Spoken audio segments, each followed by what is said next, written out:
Good evening, everyone. Welcome. Thank you for coming out here on this cold, snowy, icy, and slushy evening for the Lakewood Board of Adjustment meeting. It is December 3rd, 2025 at 7:05 p.m. when I call this meeting to order. Mr. Clerk, will you please call the roll? Board Member Buckley. Here. Board Member Gribliunas. Here. Board Member Holman. Here. Board Member Molinar. Here. Board Member O'Neill. Board Member Overall. Here. Board Member Williams. Here. You have a quorum. Thank you, sir. Mr. Clerk, will you please read the first item into the agenda for tonight? Item 3, election of officers. All right, thank you. At this point, I will hand control of the meeting back to our clerk, Mr. Medina, to conduct the election. Close observers from the public of our usual proceedings may notice, hey, I recognize all these people. Why are we having an election again already? Tonight is a Board of Adjustment meeting, which is a legally distinct body from the Planning Commission, even though it does consist of the same 7 individuals in its membership. And the Board of Adjustment has not met recently enough to have an election of officers since the current members of the board are here. So we will begin with our election. Mr. Medina, lead us on. Are there any nominations for chair?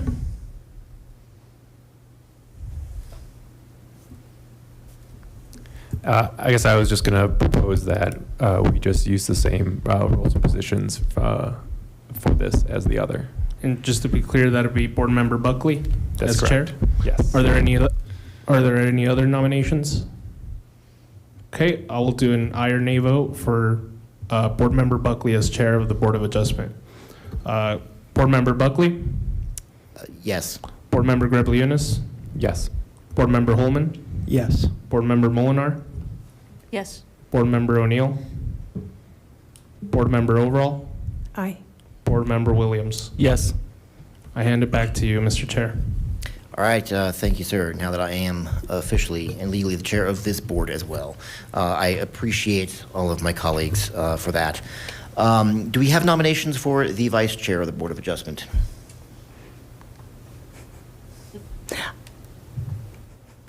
I nominate Chair Gribliunas. Vice Chair. Vice Chair Gribliunas.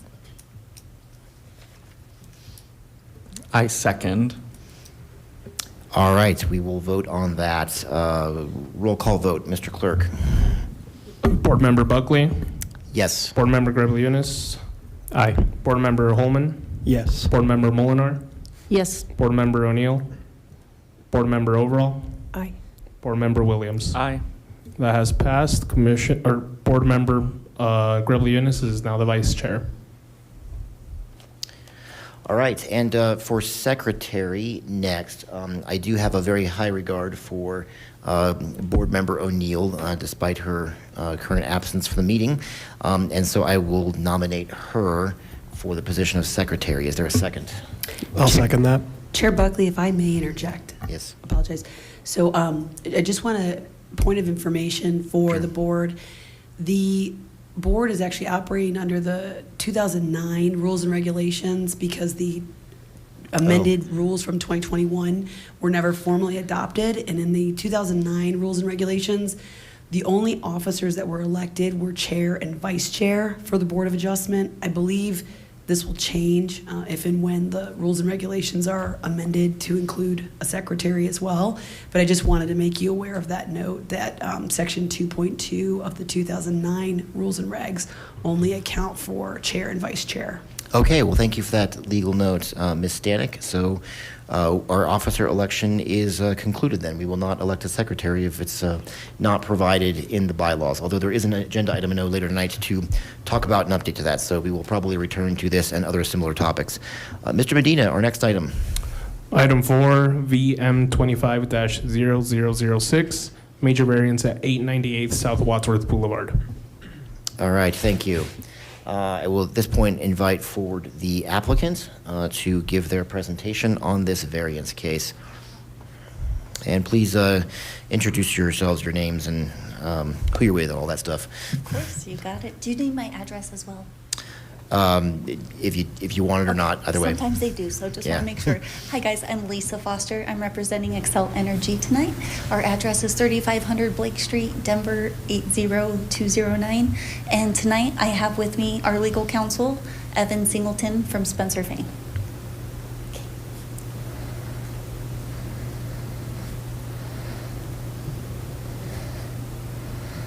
Okay, tonight I will be covering the project overview, the location, the zoning, variance request, anticipated construction time, and answer any questions that you may have. Excel Energy seeks approval for a variance to increase the chain link fence height from 7 feet to 10 feet tall.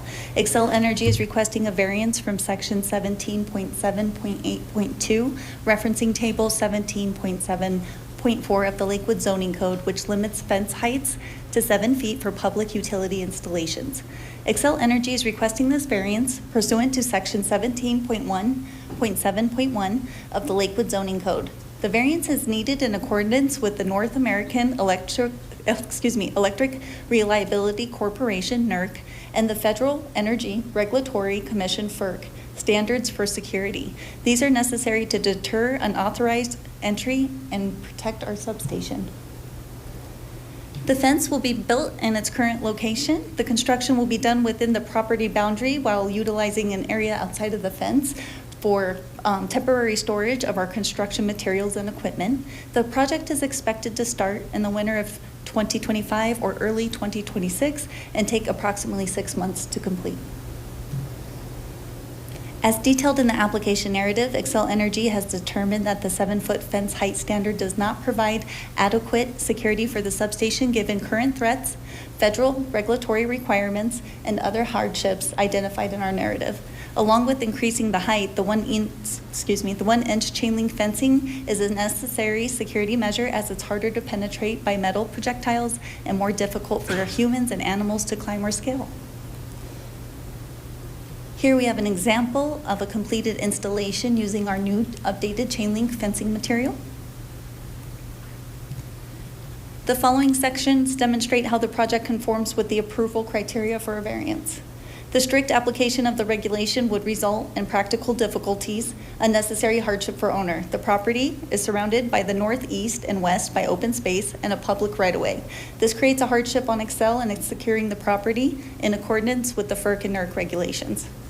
The extraordinary and exceptional situation is not self-imposed. Excel did not create the FERC-NERC mandates for the external security risks. The proposed variance complies with the intent of the applicable standards and the spirit of the zoning ordinance. Intent behind the security upgrade is to keep the community safe, which is consistent with the spirit of the zoning ordinance to protect public health, safety, and welfare. Other than the requested increase in fence height, the security upgrade complies with applicable design standards. The proposed variance will not substantially impair the appropriate use or development of adjacent property. The proposed fence will be rebuilt in the same location as the existing fence. It will not impair the ability for neighboring landowners to develop their properties. Proposed variance is minimum variance that will afford relief with the least modification possible of ordinance. The requested variance provides sufficient height to deter intrusion and comply with FERC-NERC standards. It's the minimum variance necessary to meet those standards. Proposed variance is minimum variance that will afford relief if design requirement code cannot be met. Excel will meet all other zoning ordinance standards as required. And with that is the completion of my presentation. Thank you for getting through all of that with me.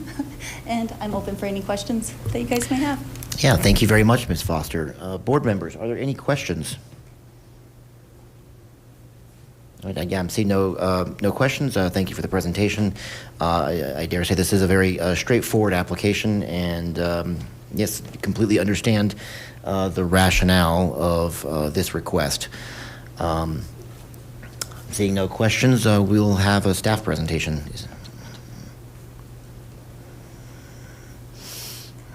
Should I stay Thank you. or should I sit? Yeah, thank you. You may go sit down, Ms. Foster. Very good.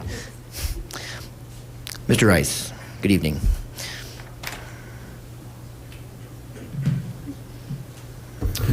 Good evening, Chair Buckley, members of the board. My name is Paul Rice. I am a planner with Community and Sustainability Development, and the staff planner for this project is Katie Thomas, and she had a conflict this evening, so I get the honor of filling in.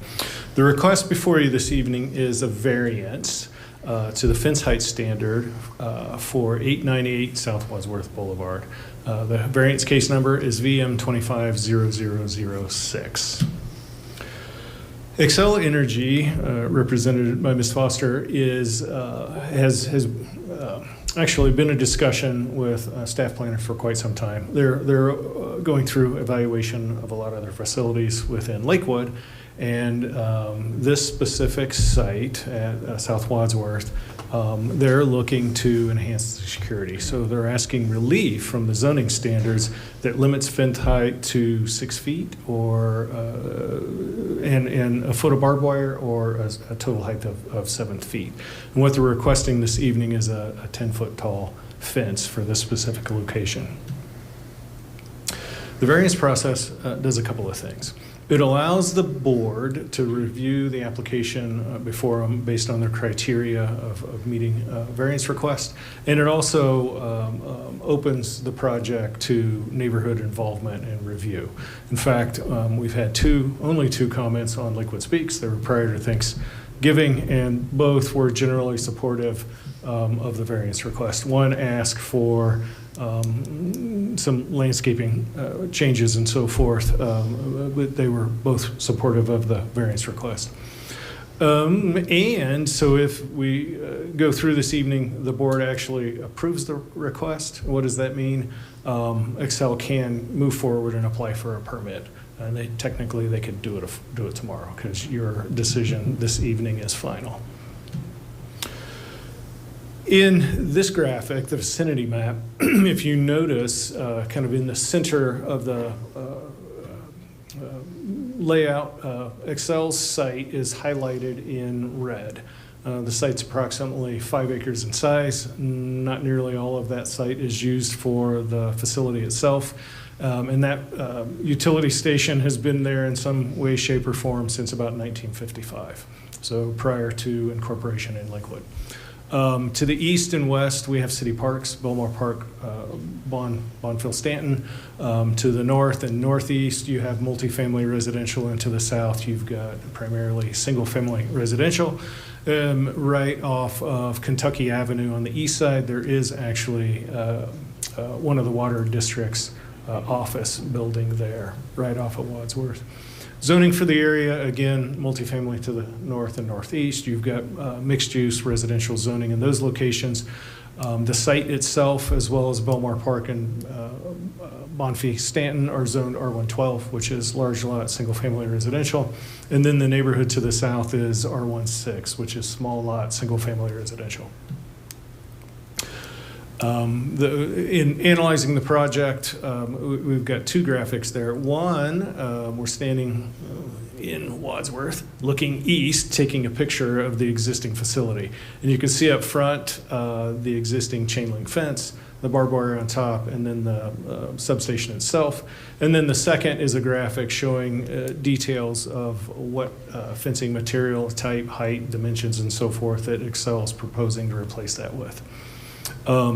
The request before you is being generated by some federal requirements that the government is imposing on all public utility installations. It's not just power, or they're looking at water facilities and creating secure sites. So in this particular graphic, it does not include the entire site. The property line is outlined in red, and then you'll see the area that's actually developed for the substation highlighted in blue, and that's approximately where the fence is currently located, and it should be generally where the fence is replaced.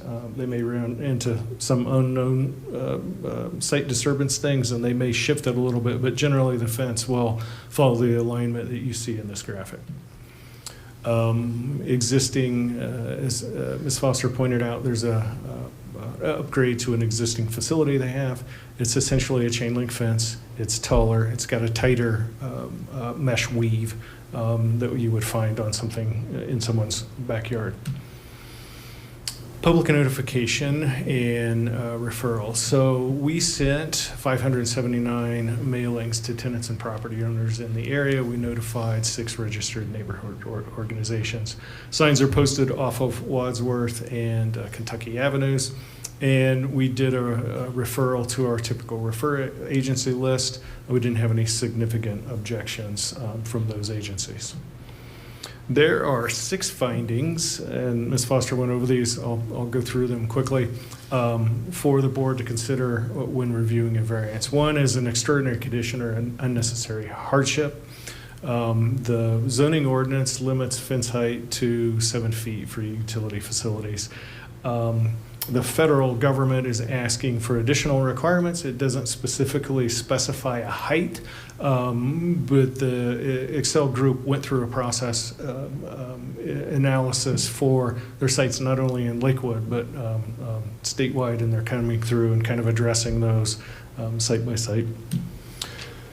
Extraordinary condition is not self-imposed. This is not self-imposed. It's the federal government not only doing it here in Lakewood, statewide, nationally, they're asking for additional security requirements. It complies with the spirit and intent of the zoning ordinance. It's essentially a fence, and it's being replaced with a fence that's a little taller. One note here Katie provided is that in the recently adopted zoning amendments by the Planning Commission City Council, that utility facility fence height was proposed to be increased to 15 feet. Those are not adopted yet, which is one of the reasons why we're here. Once we've found they're on pause, Excel did choose to move forward with this request. Number 4, will not substantially impair adjacent properties. They're replacing a fence with a fence. It's a little taller. It won't substantially impair or impede development of adjacent properties. Number 5, it's the minimum to afford relief. That's what Excel is asking for this evening is 10 feet. The proposed variance these two are very similar criteria, and so Excel is requesting the design requirement in the zoning ordinance is 7 feet, and so they're requesting relief from that design requirement for a 10-foot fence. So this is the staff recommendation, and in here we have the 6 criteria that I just went through, and item 7, which is notification, posting, and procedural requirements, were also followed as required by the zoning ordinance, and so these are the findings that staff are proposing for the board. The staff recommendation to the board is to approve variance request case number VM 250006 to allow for a fencing up to 10 feet in height at 898 South Wadsworth Boulevard. And we're available for questions. Thank you, Mr. Rice. Any questions from board members? Okay, we will move into public comment since I'm seeing no questions from the board. We have Merlin Bender.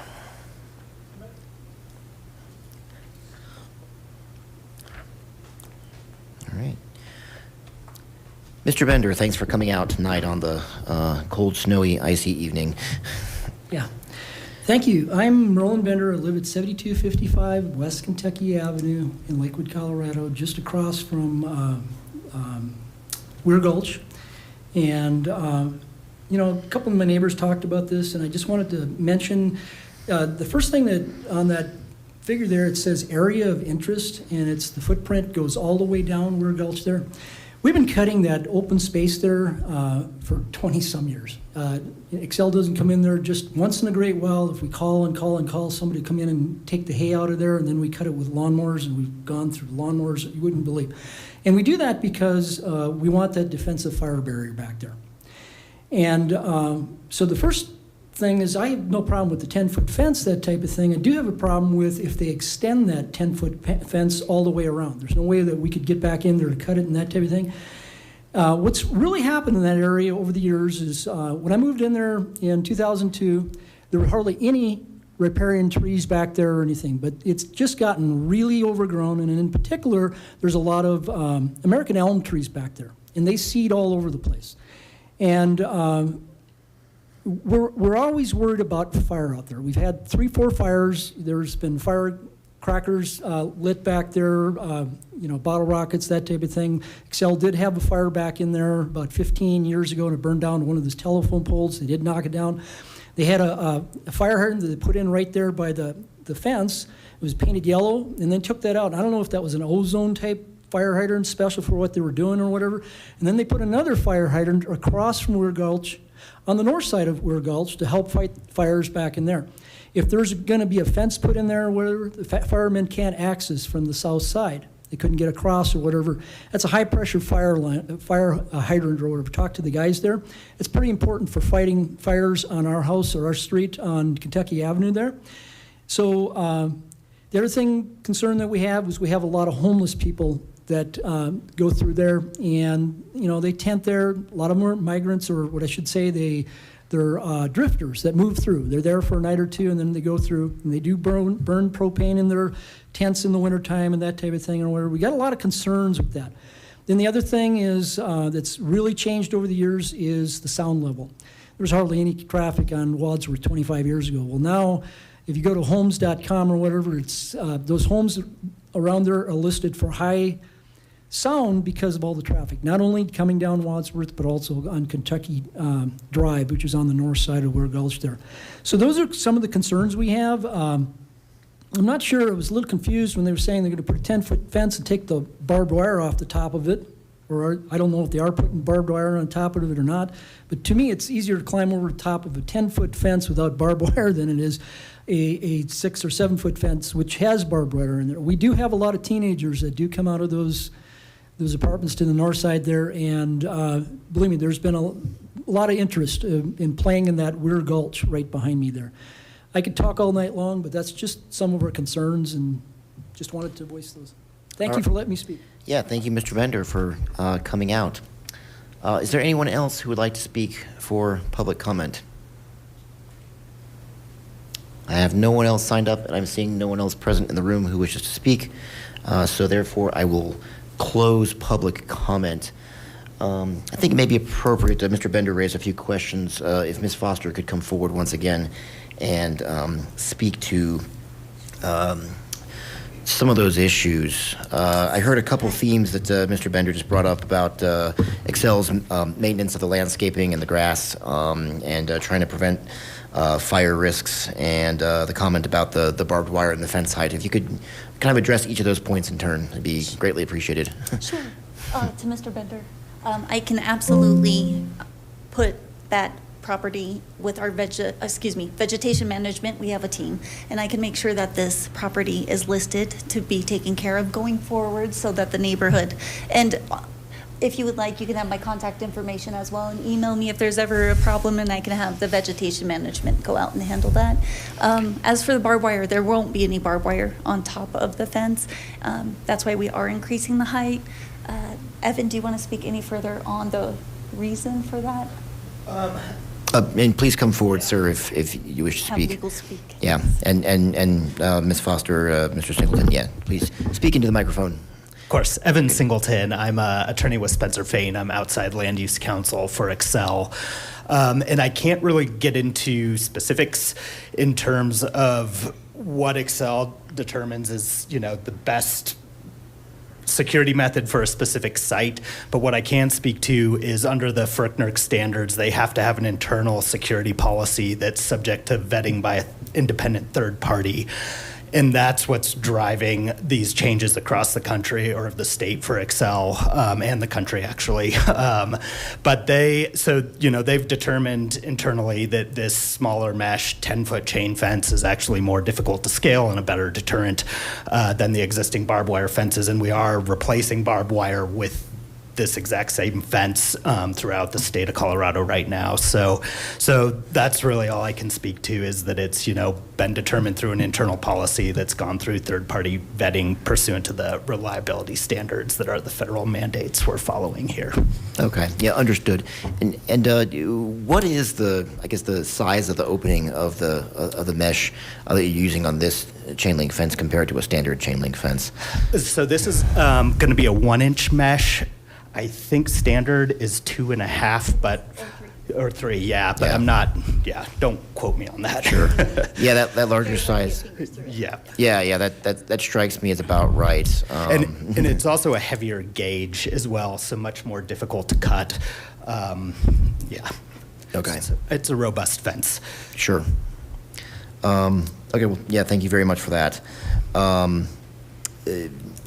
And yeah, just the landscaping maintenance was mentioned. There was an online public comment on Lakewood Speaks. Someone mentioned, is there any possibility of improving the aesthetics of the fence that's being installed? Could you speak to that, Ms. Foster, if that's possible? This is our standard for right now. So we have had other cities and counties request masonry columns in some instances, which it defeats the purpose of our security fence when we give people something to brace themselves onto, climb, or scale. So this is actually, unfortunately, as pretty as it's gonna be. Understood. Board Member Williams.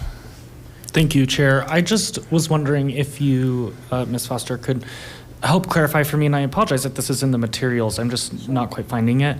The member of the public that spoke about extending the fence because they had been managing some of that vegetation. I'm curious, can you help clarify if you are extending the fence or if this is on a the same footprint? Yes, we are going to follow the exact same footprint. We will not be extending the fence any further into the property. We'll be following the same footprint. Okay, thank you. You're welcome. All right. Any other questions? No questions from the board. Yeah, Ms. Foster, Mr. Singleton, thank you. I think you may sit down. It occurs that Mr. Bender is raising his hand back here. Do you have more questions? Sir, if you're going to speak, I need to ask you to come forward to the microphone. Yeah, ordinarily we allow every member from the public to comment once, but given that you're the only person here tonight to comment, we can be flexible and accommodate your questions.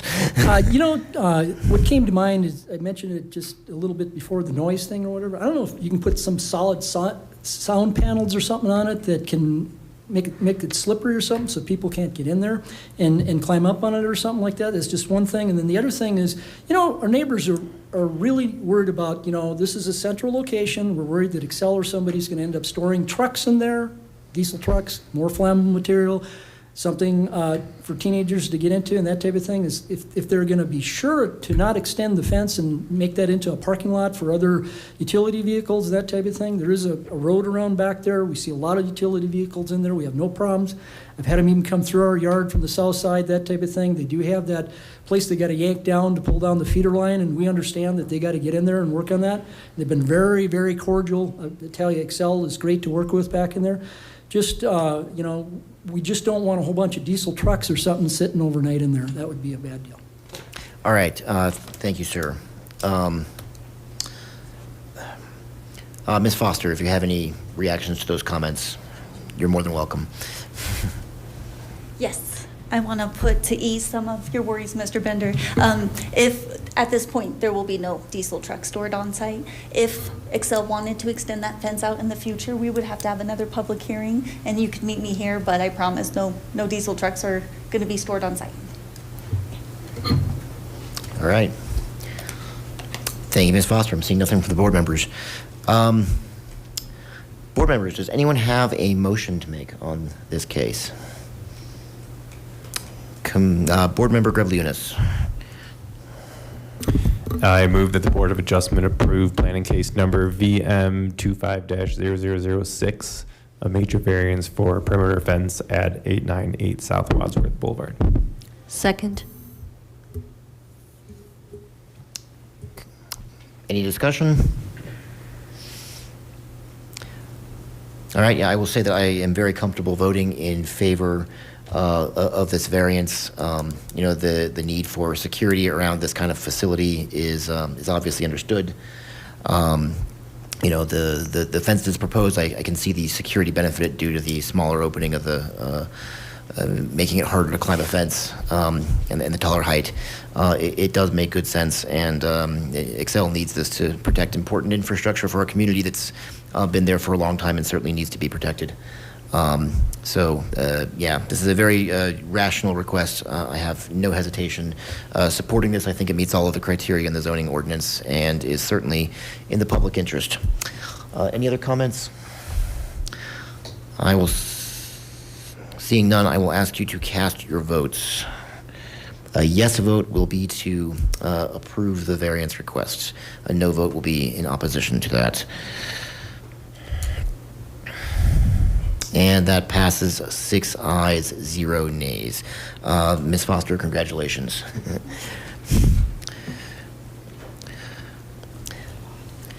Mr. Medina, can you please read into the record the next item on our agenda?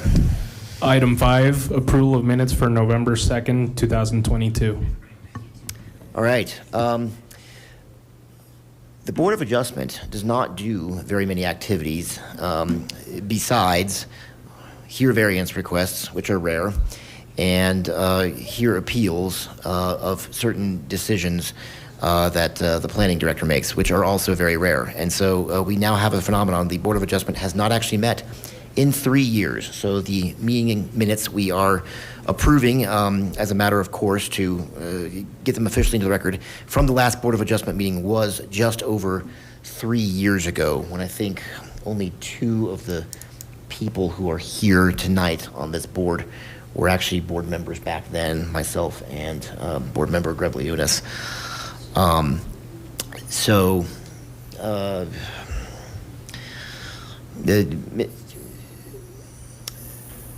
Ms. Stanek, can you guide us? I think we may need to make some note in our method of approval that the majority of the board members approving these minutes were not actually present at the meeting. Can you give us some guidance on Yes, certainly. how we should Certainly, word that? Mr. Chair.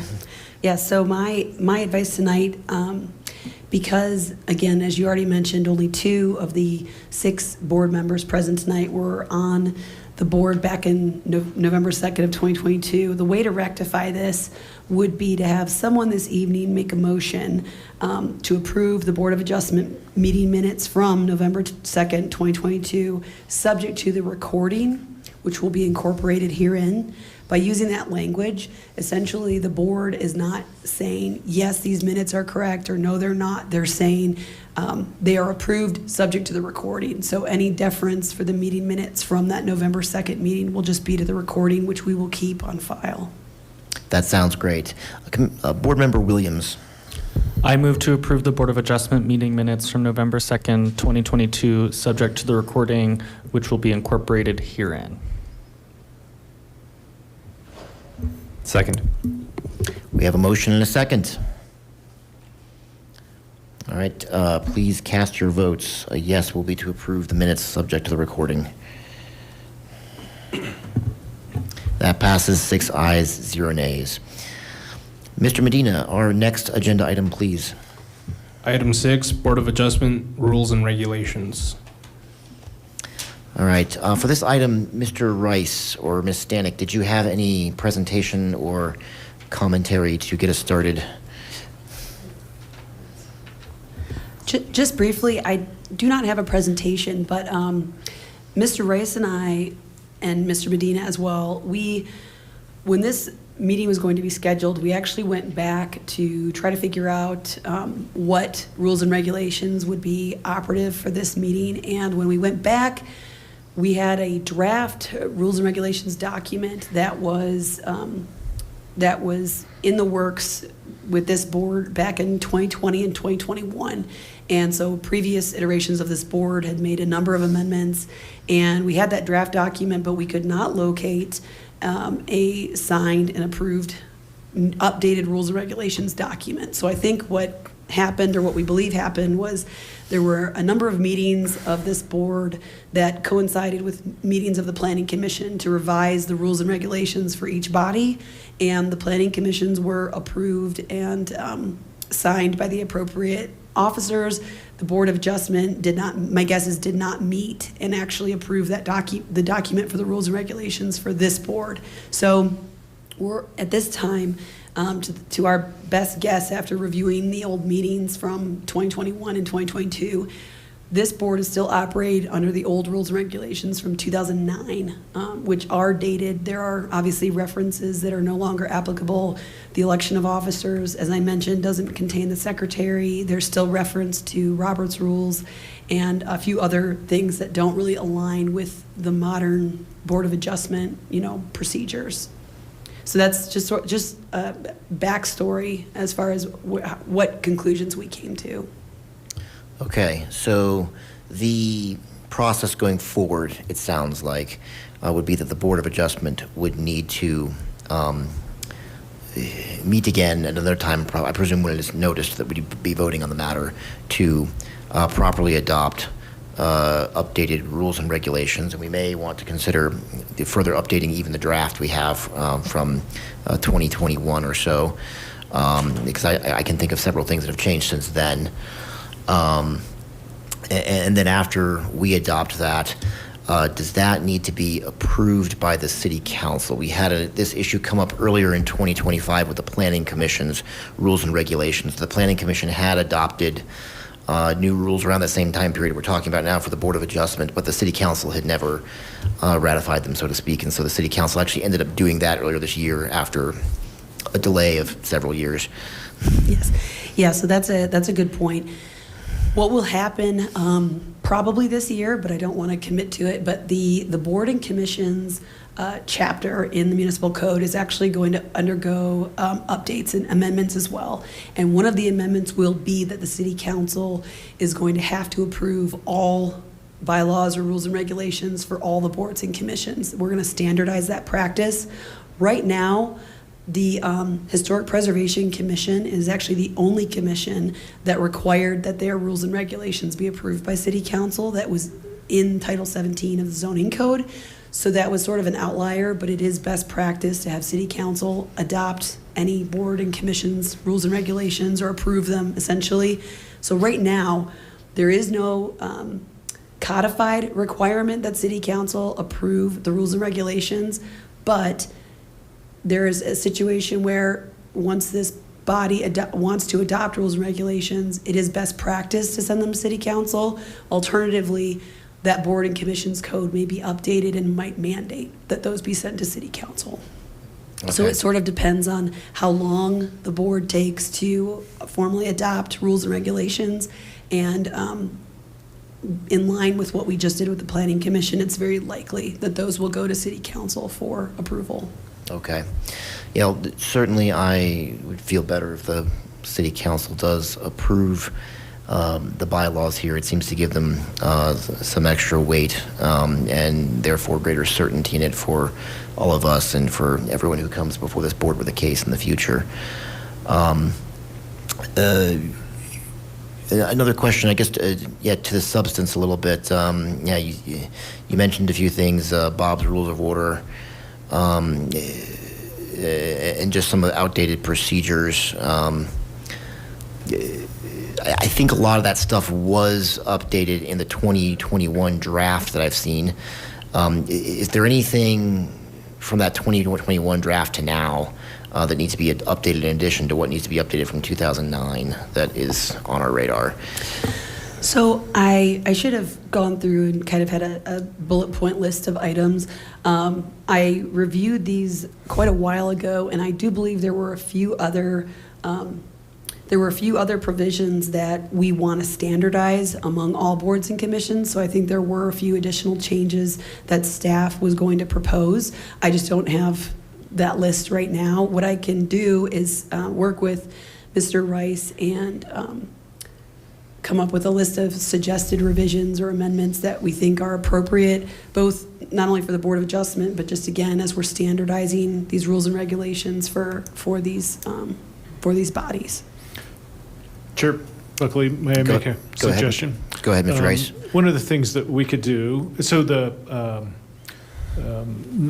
process was running Planning Commission, Board of Adjustment, rules and regs kind of concurrent, and then they were to mirror each other as closely as possible, right, with standard language. As we got into the Board of Adjustment, things started changing from the Planning Commission version. What I might recommend is we take the draft BOA regulations and send you a copy and label draft from whatever that date is. Then you can direct Jaime and I to take and make sure that the language between the PC and the BOA is consistent, that we made that change. And we can highlight that, I don't know, in green, and we can take that draft and have legal make some suggested changes. So you have the draft document, if you want to act on that, from 21, 22, and then you could have a kind of a modified staff document to consider as well. And then we can take a little time. We can have a meeting or two to discuss that and then move forward from there. All right, yeah, that sounds good. Are there any thoughts from board members on process for all this? Board Member Williams. Thank you, Chair. I just want to clarify something. So we just, on process, we have to have another meeting of the Board of Adjustment to adopt the rules. We can't do that today, right? We would have to have another one later where we would do that. And then the follow-up to that is, do you schedule them at the same time on the same day as a Planning Commission meeting? Or do you have to do them completely separately? Yeah, so our preference would be to schedule them on the same date. So what we would essentially do is we would have to notice both. So obviously the public was aware that both meetings were occurring. And what we would probably do is when staff had, another item on the agenda, maybe a case or something like that, we would schedule a Planning Commission matter, and then we would adjourn that matter, and then we would have Board of Adjustment meeting to follow the Planning Commission meeting. So we would then reconvene, same body, and we would have separate agenda, go over board, rules and regulations at that time. Okay. That would be our preference, to consolidate meetings. All right, and Ms. Stanek, I think to answer the other part of Board Member Williams' question, I believe in the packet for tonight's meeting and the information that was posted publicly, there are no rules and regulations that were posted, and so the matter hasn't been noticed. We can't vote on it. It's not something of substance to vote on. Is that right? That's correct, yeah. We didn't, again, unsure if if the board was going to want to adopt those 2021 rules and regulations, understanding that we knew there were going to be necessary amendments or not, so we did not include those in the packet for this evening. So it would not be properly noticed to take action this evening. Absolutely. Yeah, and it sounds a little premature, since we may have some desired tweaks even from where we paused the process in 2021, or at least the prior members on this board did. Yeah, I might suggest process for going forward. Ms. Stanek, if the city attorney office, I guess, could send each of the board members an email with that latest draft and any other suggested red lines to that draft that you think are appropriate. And I would add to that too, maybe it'd be interesting to see how it compares to the Planning Commission rules and regulations. We want to see a layer of consistency between the two.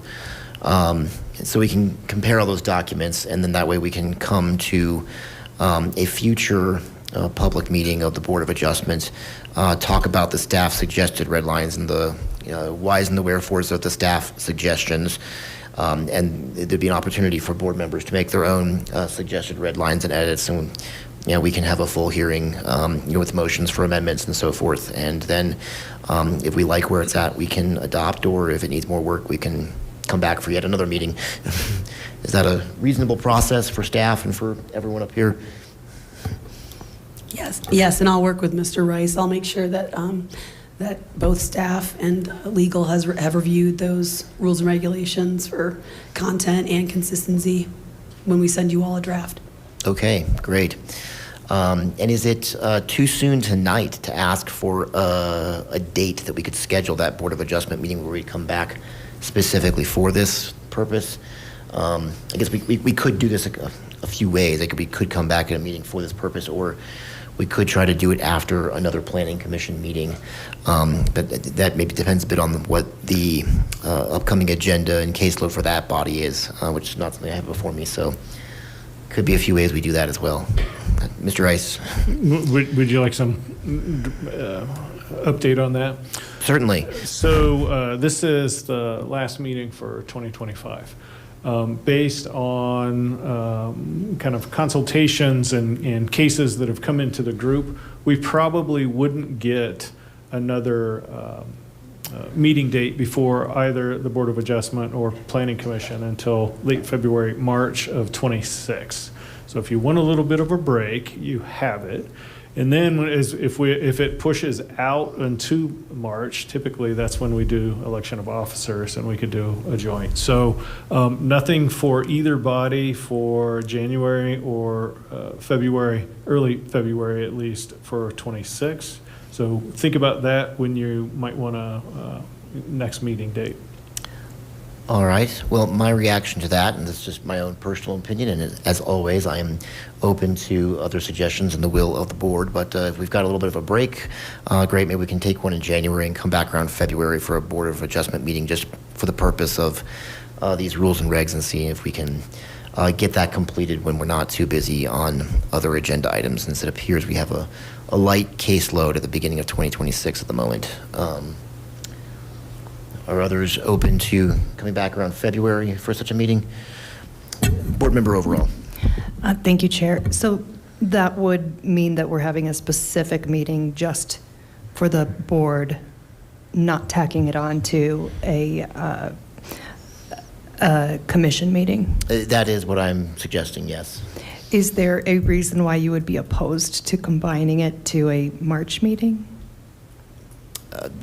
Or April? If we know we have a case for sure on the Planning Commission in March, I guess I just understood what Mr. Rice said, is that we don't have any current cases that known coming forth to the Planning Commission. He's shaking his head no again. No, and I specifically mentioned March. That's when we typically, well, it's either late March, early April when they appoint commissioners is when we do election of officers. Yeah, the elections are typically in April, right? The appointments typically happen in March, and the term of new members begins on April the 1st. So it would be April coming back for both boards to have to elect officers again.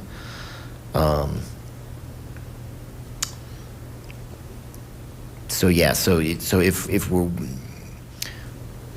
so as I understand it, board member overall, if we wait for another meeting where we have another case of substance for the, we're just waiting for until potentially April, and even then the other thing of substance might just be electing officers again, which seems to be a habit we do quite enough as it is. I don't know.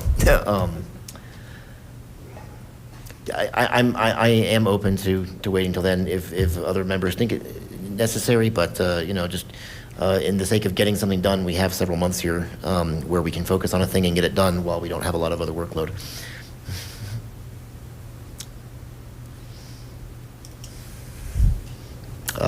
Board Member Williams. Thank you, Chair. I don't have a strong opinion either way. I think it's probably, staff request was preference would be to combine it. So I would just say I think combining them into one is probably good, especially if we have plenty of time to review the rules and that sort of thing. I would probably advocate that we just do them all at the same time. Okay.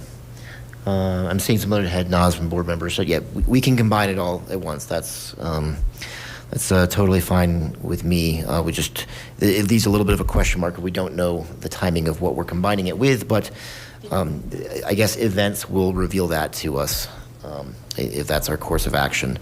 Ms. Stanek, what would be the time frame for when we can have emailed those various documents, the several versions of Board of Adjustment, proposed rules and regulations, maybe the last draft, the red lines, so forth. More time to review it for all of us is certainly always appreciated, regardless of when that meeting is. If we have even a few months to look at it, why not, right? Yeah. So as far as legal's review, because I already started undertaking this effort, as I mentioned, it was a while back, so I can have a review done within a month. So I would anticipate probably the end of December, I can have something to the board. And if we're also looking at the commission rules and regs for consistency, something along a similar timeline, I would probably send both documents at the same time. But then I also want to work with Mr. Rice's schedule because he's probably going to have a little bit more difficulty with all the things he's currently juggling right now. We'll meet legal schedule, and I'm going to task Jaime for some assistance. So we'll make that deadline. All right, great. So then the board members will look forward to seeing an email with that information around the end of this month, or I'll say early in January, and then we'll have some time to gnaw on it before we have our next Board of Adjustment meeting to follow our next Planning Commission meeting. Any other thoughts on the rules and regulations update or the process there? Mr. Clerk, our next item. Item 7, general business.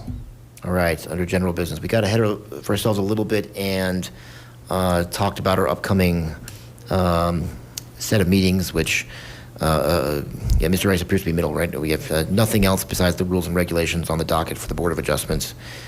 Is that right?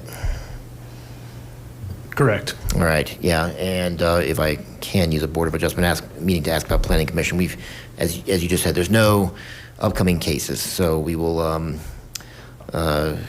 meet again when we need to, I suppose. Right. Yes. All right. Anything besides calendaring and scheduling for general business that anyone wants to raise? Okay. Nothing else. So with that, it is 7:55 p.m. and I will adjourn this meeting. Good night, everyone. Drive home safely.